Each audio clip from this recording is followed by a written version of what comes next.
Okay, so in this question we were given a chart that compared the UK real GDP with the UK real GDP per capita from the years 2007 to 2014, and we had to match the statements with the correct values.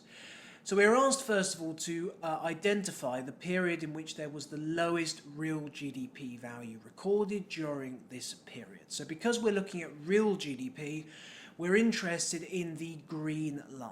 And we can see that the green line hit its minimum at this point here, which is connected to a year of 2009 in the second quarter.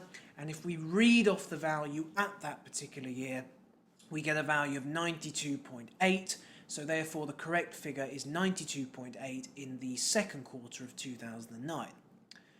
Next statement is what is the difference in the second quarter of 2010? So now we want to evaluate how big the difference is between UK real GDP and UK real GDP per capita in the particular period of 2010, the second quarter. So for GDP per capita, this is the value in the second quarter of 2010, and for real GDP, this is the value. So effectively, we just want to evaluate the difference between these 2 points. So we can read off the value for GDP per capita, we can read off the value for real GDP, we just subtract them away from each other to get the difference, and if you do that you get a value of 1.6, which is the correct value. Next statement was the difference in the second quarter of 2012, so we take the same approach. Second quarter of 2012 for GDP per capita is this, for real GDP is this. Again, read off the values, that's around 92, that's about 95.4. And if you take away the difference, you get 3.5. Next statement is real GDP difference from the second quarter of 2009 against the third quarter of 2011.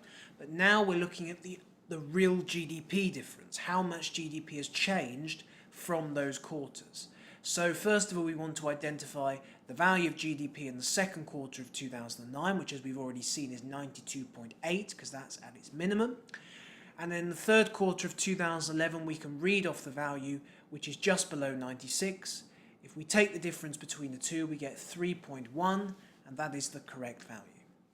The final statement we have is the lowest real GDP per capita value, so we're looking for the minimum of the blue line, which is GDP per capita, and that occurs at this point here, which if we read off is just below 92, and therefore that gives us a value of 91.9 in the second quarter of 2012, and that is also a correct match, and those are the correct answers.